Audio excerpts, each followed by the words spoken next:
This is a continuation of Chapter 3 of the Political Ideologies class, Liberalism, Part 2.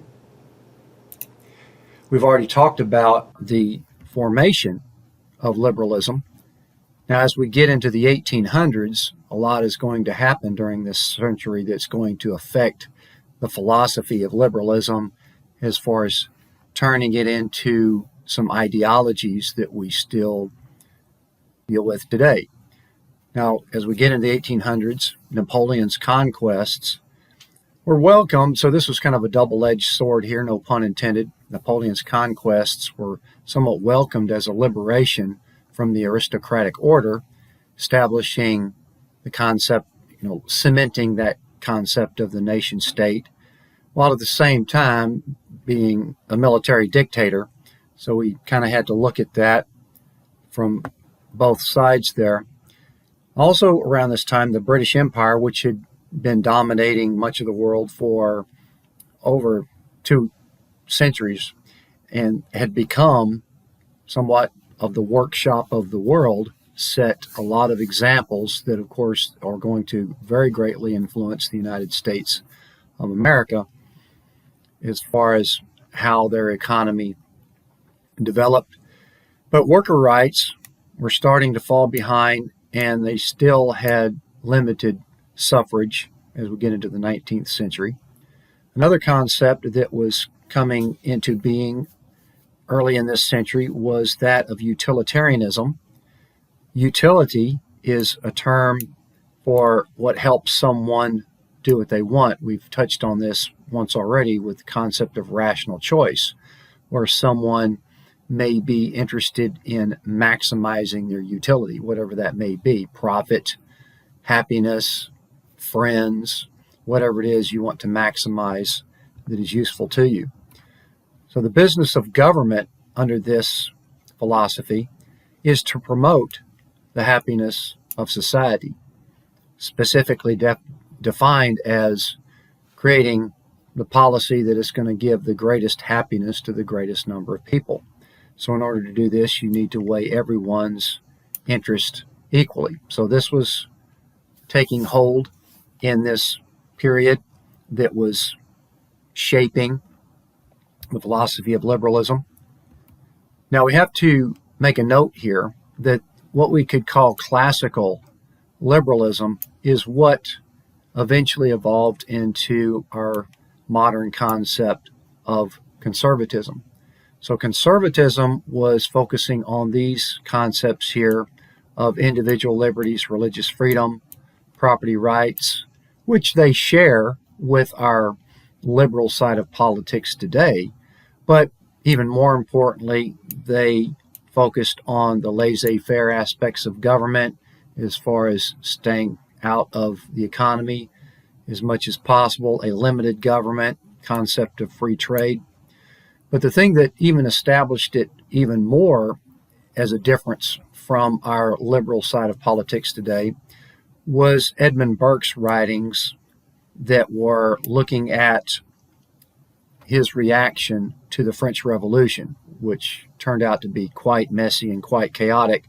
And we'll get into this in more detail in Chapter 4, where Burke's writings are considered the foundation of modern conservative thinking, where we have these long traditions of government that have been established for a long time and have been kind of working to a certain extent over a period of time. May not be perfect, but the conservative approach is to respect those established traditions, respect for authority, and not just overthrow them in such a chaotic fashion. So that's kind of what set apart this side of liberalism to the other side that we're going to continue to talk about here. So we'll get into conservatism more, and we'll touch on this, review this more deeply in Chapter 4. John Stuart Mill, already mentioned him once before, one of the most prominent and influential political philosophers, political economists from this century. He delves even further. His father was actually one of the more well-known authorities on this concept of utilitarianism had written a lot about it. John Stuart Mill took it from there and refined it even further, said that utilitarianism should really go further in protecting individual liberties. He was also, among many of his writings, he was concerned with the growing power of public opinion and moral coercion, how that's going to affect civil society or our continuing effectiveness of government, talking about how conforming to custom could stifle freedom of thought. He also espoused what is called the harm principle, that generally humans are free to do what they want to do as long as it doesn't harm others. Now, of course, that can get into a lot of really arguable situations, particularly as society becomes more and more complicated, populated, and complex, but the general idea still means something. So is also looking at the open competition of ideas is helpful to better distinguish the good from the bad. And we're seeing the opposite direction of that today, where everybody's kind of locked into their own beliefs and their own perceptions. Political participation is the best form of moral exercise. The more involved and active that the civil society is in political participation, the more robust, more effective it's going to be. He was a huge advocate of education. We'll talk a little bit more about John Stuart Mill later. There's even some readings I'll probably assign on that. He did have some fairly forward-thinking ideas, perhaps even a little bit too progressive for the times. He obviously was one of the early advocates of universal suffrage, which means women getting the right to vote as well.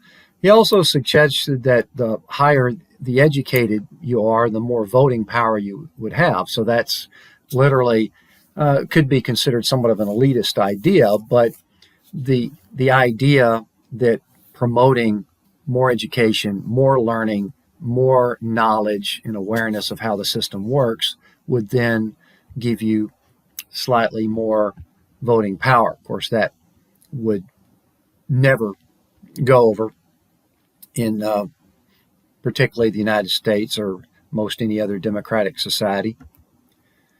Now, as we get further into the 19th century, we start to see a division of liberalism. And this is besides the fact that the conservative side of politics was also already forming. We're actually looking at a split along the liberal side, particularly as a result of the Industrial Revolution, which we've mentioned once before already, how important that period was to the innovation, technical progress of humanity, and really took the United States to the biggest industrial power in the world. Also, created a lot of benefits to the economy as well as effects or influence to the government as far as government supporting the economy. But there was also some side effects of the Industrial Revolution to where inequality was growing. The wealthy of the people that were kind of running the show, the Rockefellers, the Carnegies, Vanderbilts, the very super wealthy that were really reaping most of the benefits from this period, the average worker, the average working man, was not getting a proportional share of the benefits. Corruption was also starting to increase.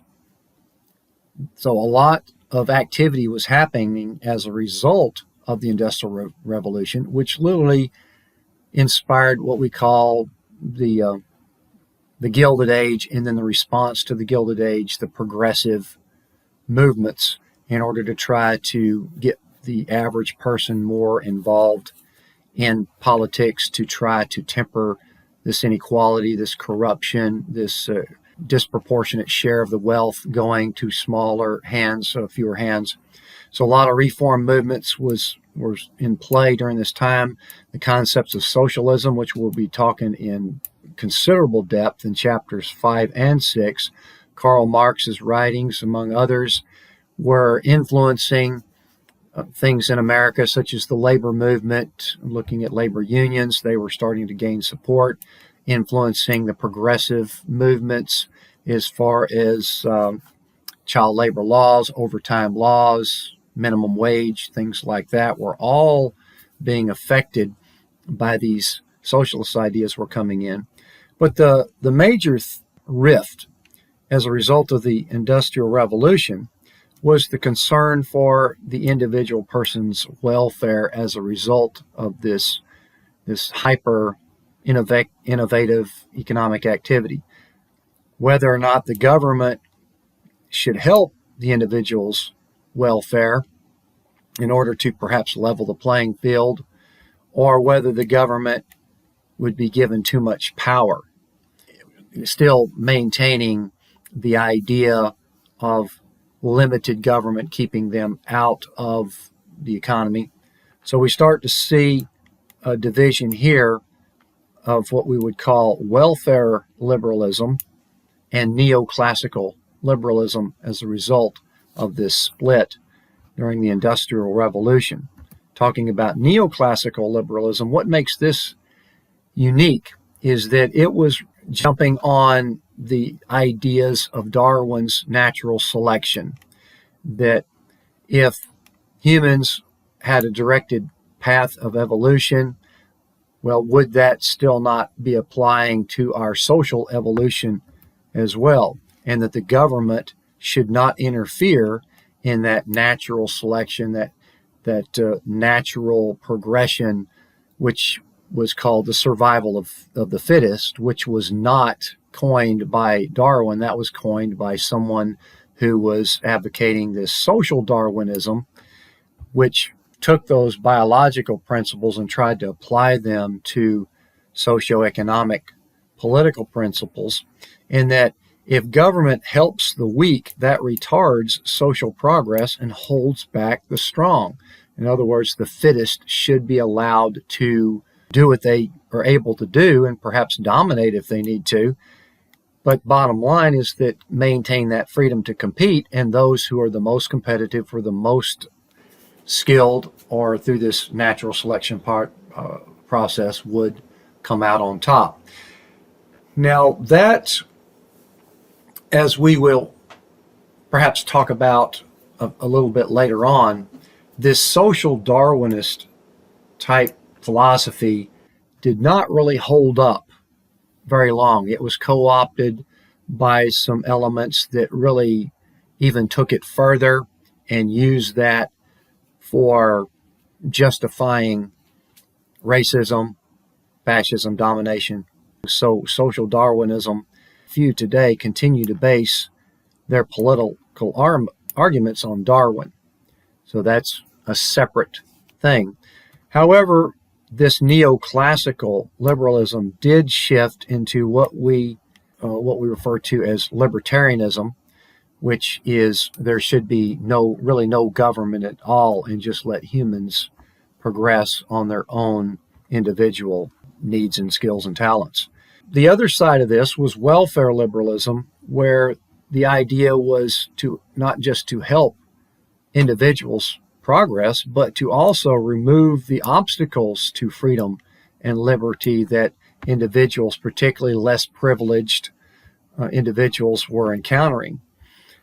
So freedom is considered more than just being left alone, that you're actually given some assistances and guarantees that would help you in this freedom, such as promoting your health and well-being, particularly the health and well-being of society in general, serving the common good.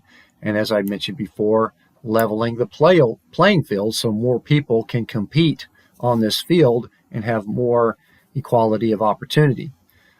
So therefore, we have what is called a welfare state, which of course is kind of gathered a negative connotation, but this is what we have in today's world, are welfare states where they literally have safety nets and social insurance that everyone pretty much buys in on and agrees to for the most part, that regulates competition, that's going to hurt the individual's chances of success. And interestingly enough, one of the first advocates of the welfare state was Otto von Bismarck, who was in today's philosophical definition was a conservative. He created the original concepts of social insurance, which is what we call the social security system in our United States today. And he justified that as, since the conservative philosophy is very much opposed to these socialist ideas, he was saying that the best way to oppose socialism is to go ahead and have the government take care of these needs through social insurance and to avoid collective ownership. Bismarck was creating the welfare state from the perspective of opposing socialism, promoting a public good that would help the individual. Now, as we move into the 20th century, the effects of the Industrial Revolution are still very strong. Big business is the order of the day, and that inspires government attention. And even in today's world, big business and corporate interests are very influential on government policy. But we hit a major hiccup in the late 1920s with the stock market crash and then the ensuing Great Depression, and that changed the ball game. So that was yet another huge landmark turning point where government literally felt like it had to get more involved in order to alleviate this Great Depression. We've already talked about John Maynard Keynes, one of the most prominent economists of the time.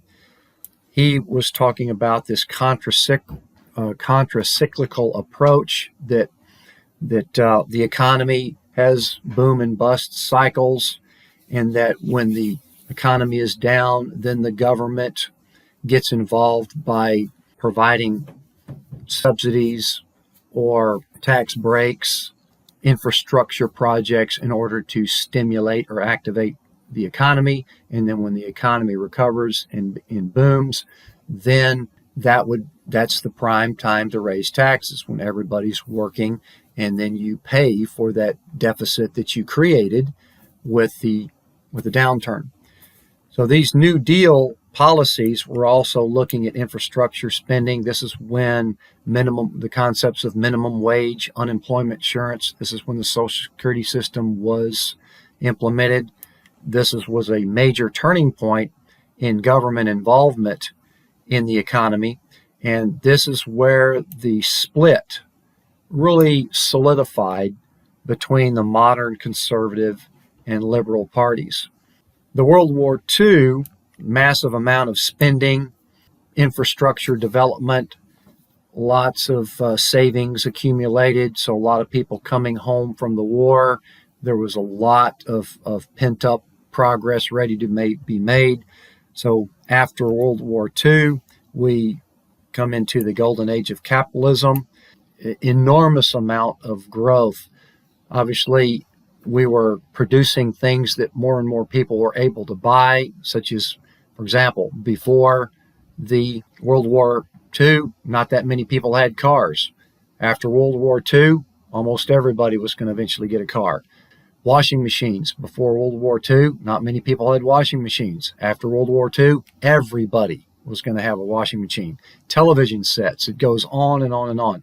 So there was a huge amount of consumer products being produced that more and more people were now able to buy. And at the same time, we became very concerned about a successful society that would have people that were living in poverty or starving to death. There was a consensus at the same time is that if we are going to be this prosperous and this successful with this capitalist society, well, we also want to take pride in taking care of our people as well. So therefore, the welfare state really kind of solidifies in along with this very successful, robust economy. And also the war on poverty ensues along with other things in the 60s with getting more in tune with protecting the environment, is also with civil rights and women's rights. Also in the 1960s, we see another slight break where the new left of the 1960s starts to complain that the government is starting to favor wealthier interests. Now, that did not necessarily branch off into a new political movement, but still is a relevant concern today on both sides of the aisle, particularly as inequality increases. Some political philosophy here. Rawls was very prominent author on justice. He's talking about the concept of impartiality in order to ensure equality of opportunity. Nozick, another more conservative-leaning philosopher, suggesting that letting a private competitor grow to be a monopoly provider of some services would actually be better than the government forcing that on us. Obviously, in today's world, there's lots of caveats to that.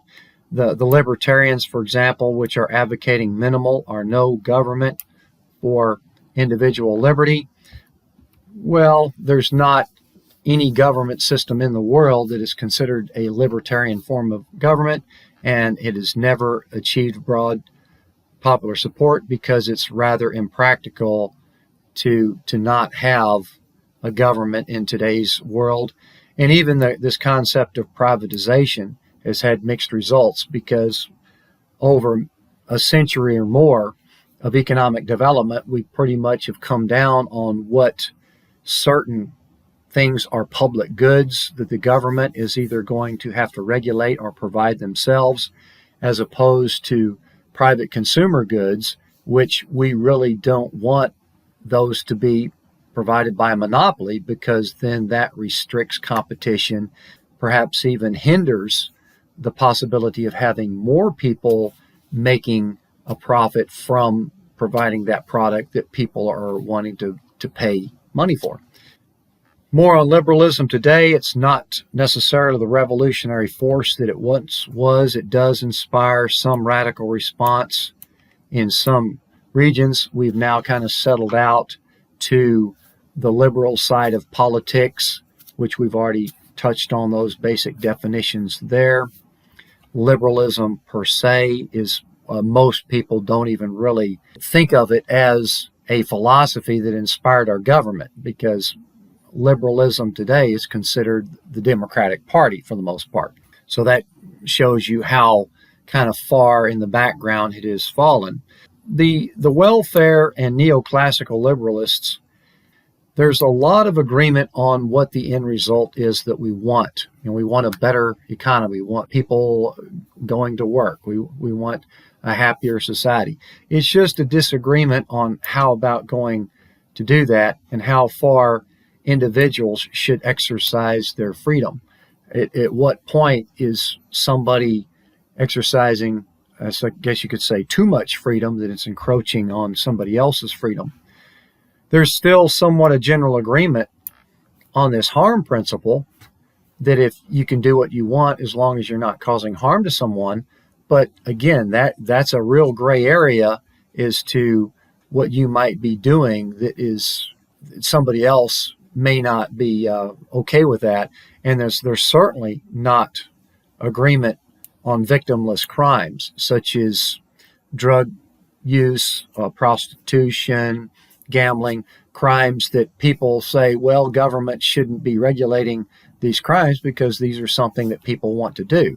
But yes, these things also have social costs that government would be tasked to minimize or alleviate. So the disagreement still is on what's the proper role of government to achieve these ends. Should the government be a neutral referee without taking sides on how people ought to live? Yeah, that's a big question, a very difficult one to answer. There's still a continued debate over equal opportunity. The conservative side of politics says, yes, we want to make that equal opportunity. The liberal side of politics says, well, that's not necessarily enough because we need to shoot for more equality of access and minimize discrimination. So there's a debate over how much do we want to make our own way versus helping those who are not advantaged or may not be able to make it their own way with the same paths of opportunity.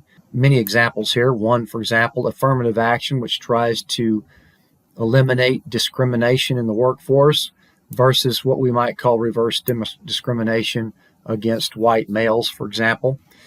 This is not necessarily a growing political movement, but there are what you might call communitarians out there that are concerned that people are more jealously guarding their own individual rights, more and more a me, myself, and mine concept, where people are less willing to make small sacrifices that would certainly benefit the public good in the long run. They are advocating more responsibility given to the good of community and service. So liberalism as an ideology, this so-called break between the neoclassical and welfare liberalists is really not that great when you look at it in historical terms. While still unified over individual rights, we still agree on that, equal opportunity to succeed, rational respect of others. There's certain wedge issues, or just the fact that people are becoming more socialized into this loyalty to this ideology, even though they may not totally understand why. So this break between these two may be widening. We are seeing growing polarization, a bigger split between our two parties in our system in America. The dispute is more over the means, not necessarily the ends, over whether government is helping things out or meddling, getting in the way. Liberalism in general has been more concerned with protecting people from government than with establishing a rule by the people in today's world. But freedom and accountability remain in accordance with the democratic ideal. Some other general issues with liberalism, such as dealing with terrorism. We want to avoid wars, but we've got ourselves in some wars. We want to avoid torture, but we have let ourselves get into that in order to try to stop terrorism. Surveillance, at what point does surveillance go too far and starts to invade our privacy? Discrimination still exists. How do we alleviate that? And immigration sentiment has been growing. How do we regulate that? The recession that we had in 2008, 2009 was a result of financial risk-taking. This concept of moral hazard means that if you're not going to be held accountable for those risks, then you'll go ahead and make those risks. And when the economy implodes, then you can rely on the government to bail you out. How much regulation do we need? How much regulation is too much? So these are issues that are still in the forefront of our politics today. With respect to inequality, we've got very large corporate influence on politics with their campaign contributions and lobbying efforts, their power in the global capitalist system, where governments kind of have to comply with what corporations want in order to keep them in their state or in their country in order to reap those economic benefits. And then how much redistribution do we need as far as trying to level the playing field, or, for example, taxing more on the rich in order to provide benefits that would help people that aren't as advantaged. Lots of issues still out there to deal with. Now, this is just a general idea of how it flowed from our liberalism philosophy into the classical liberalism that we've talked about, that really is the forerunner to conservatism, utilitarianism, the effect that it had, welfare liberalism, and in some forms of the early liberalism, the neoclassical form that does have some influence on the Republican Party of today, Libertarian Party of today. Okay, so that wraps up Chapter 3 on liberalism. I know that was a lot of information. I had to break it down into 2 separate lectures. So stay tuned for discussion forum. And then chapter 4, we'll talk about the conservative side of this ideology.